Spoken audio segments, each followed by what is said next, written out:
ey madeni nuri huda, dergahından iltica eyler ata, el medet ey madeni nuri huda, rahmeten lil aleminsin ya Resul, el medet ey madeni nuri huda.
Değerli kardeşlerim, medreseler fatihler yetiştirir, fatihler at koşturur ve yol olur kuffarın diyarlarına.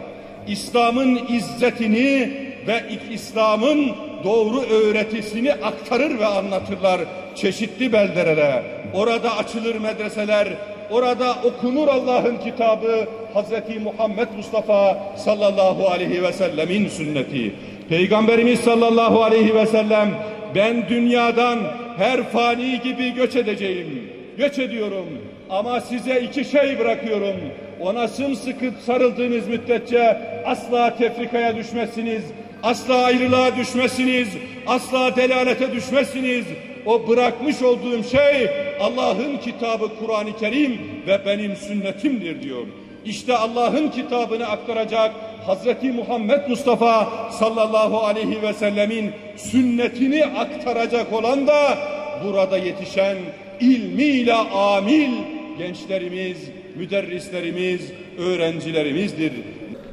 Her kim ilim tahsil etmek üzere bir yola girerse bu yaptığı iş vesilesiyle Allah-u Teala o kimsenin cennete girmesini kolaylaştırır.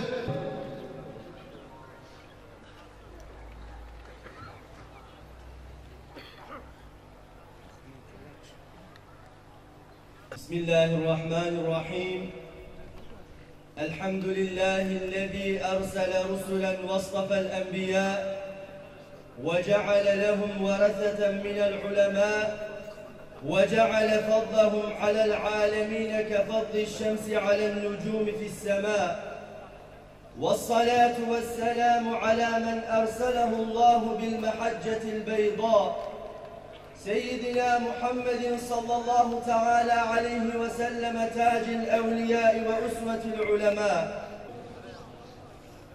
Değerli misafirler, evvela hediyelerin en a'lası, ümmeti Muhammed sallallahu aleyhi ve sellemin necatının ve zulmetin nura çevrilmesinin vesilesi, her türlü fazilet ve şerefin medarı olan ilmi tahsil etmeye bizleri muvaffak kılan ve bu ilmi bizlere bahşeden alim ve hakim olan Cenab-ı Allah'a hamdü senalar vel ulemâ veresetel enbiya, alimler peygamberlerin varisleridir diyerek her sözü ve fiiliyle ilme teşvik eden, sebebi vücud-i alem eşrefi mahlukat olan Hazreti Muhammed Mustafa'ya salat ve selam olsun. Allah-u Teala Kur'an-ı Kerim'de "Kul hel yestevillezine ya'lemune vellezine la ya'lemun" de ki, hiç bilenlerle bilmeyenler bir olur mu buyurarak kendi katında ilmin ve alimlerin nedenli, değerli ve faziletli olduğunu belirtmiştir. Resul-i Ekrem aleyhissalatu vesselam ise bir hadisi şeriflerinde şöyle buyurmaktadır. Men yuridillahu bihi hayran yufakkihu fi'd-din. Allahu Teala kimin hakkında hayır isterse onu din hususunda bilgi ve anlayış sahibi kılar. Maneviyata yabancılaşmış bu asrımızda ilme ve alime nedenli ihtiyaç olduğunun şuurundayız.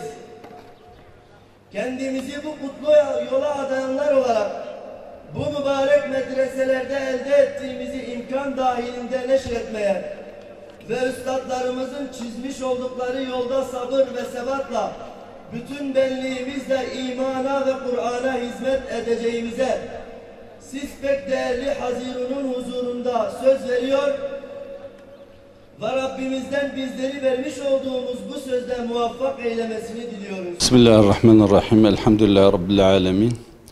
Ve salatu ve selamu ala eşrafil murselin. Seyyidina ve seyyidina Muhammedin ve ala alihi ve sahbihi ecmain. Hamdolsun 2019 yılında 22 talebe arkadaşımızı mezun ettik. İcazelerini verdik. İcaze tabi medreselerde okutulan bazı kitaplar neticesinde, örneğin ilk önce sarf, nehu, mantık vesaire usul kitapları, Arap dil edebiyatıyla ilgili kitapları okuduktan sonra, ondan sonra işte fıkıhtır, tefsirdir, hadis kitaplarını okuduktan sonra belli bir kitap silsilesini bitirdikten sonra adeten bu icazet merasimini düzenliyoruz. Tabi bir talebe bu kitapları adeten 7-8 yılda ortalama olarak bitirmiş oluyor. Hamdolsun medreselerimizde bu eğitim seviyesini, yani bu eğitim kalitesini alan hocalarımız belli bir kitap silsilesini bitirdikten sonra bu icazetlerini almaya hak kazanıyorlar. Ben başka bir konuya değinmek istiyorum. Konuşmamda da zaten buna değindim. Zamanımızda bizim etrafımızı saran çok büyük bir tehlike vardır. O tehlike de şimdi dediğim gibi, konuşmada da belirttiğim gibi asıl hedefte Kur'an-ı Kerim, Kur'an-ı Kerim'in ayetlerini inkar etmek, Kur'an-ı Kerim'i Müslümanlar arasından kaldırma gayreti çabasıdır bu. Şimdi bu sene 1899'da bir İngiliz bakan elinde Kur'an-ı Kerim'i kaldırarak bu kitap Müslümanların arasında olduğu müddetçe biz onlara gerçek manada hakim olamayız diye bir mülakatta bulunuyor. Bunu bir konuşmada bulunuyor. Tabi bununla ilgili artık tedris kaidesine uyaraktan evvela mesela ulema ve meşayihimizi şey yaptılar, inkar ettiler, onları kötülediler. Daha sonra işte orta derecedeki müştehitlerimizi itibarsızlaştırmaya çalıştılar. Ve daha sonra 4 büyük mezhebimiz, imamımıza saldırdılar.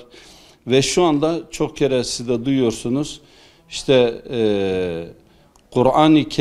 Peygamber Efendimizin hadislerine, yani Peygamber Efendimizin hadislerini hayatımızdan kaldırma çabasındadırlar. Ve bunların asıl hedefi de tabi Kur'an-ı Kerim'i böyle en son Kur'an-ı Kerim'e gelip Kur'an-ı Kerim'i Müslümanlar arasından kaldırma çabasıdır. Ama inşallah bunu beceremeyecekler. Yalnız biz bu oyunlara, bu tuzaklara, bu oyunlara gelmeyelim. Bu tuzaklara karşı uyanık olalım. Yani Batı ülkelerinde tezgahlanmış bu tuzaklara karşı uyanık olalım inşallah. Ama o dediğim gibi amaçlarına ulaşamayacak. Çünkü Allahu Teala Kur'an-ı Kerim'de diyor: "İnna nahnu nazzalna zikra ve inna lehu lahafizun." Kur'an-ı Kerim'i biz indirdik ve biz onu muhafaza edeceğiz. Yani bu amaçlarına Allah'ın izniyle ulaşamayacaklar. Ama biz en büyük sermayemiz dinimize bu anlamda leke getirmeyelim, halel getirmeyelim inşallah. Şimdi medreseler hakikaten çok önemli eğitim kurumlarıdır. Çünkü en başta bu medreselerde edep, ahlak öğreniliyor. Yani bugün de zamanımızın en büyük kıtlığı bu zamanda edep ve ahlak terbiye, İslam terbiyesidir. Hamdolsun medreselerde eğer bir talebe tam istediğimiz kaliteye bile varmasa en azından bir edep, bir ahlak, anne babasına karşı, topluma karşı, insanlığa karşı bir edep, bir ahlak şuuruna varıyor.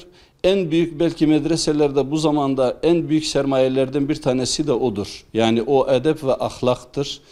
Yani bu anlamda medreseler hakikaten çok önemli eğitim kurumlarıdır. Yani edebin, ahlakın, salahiyetin merkezleridir diyebiliriz inşallah.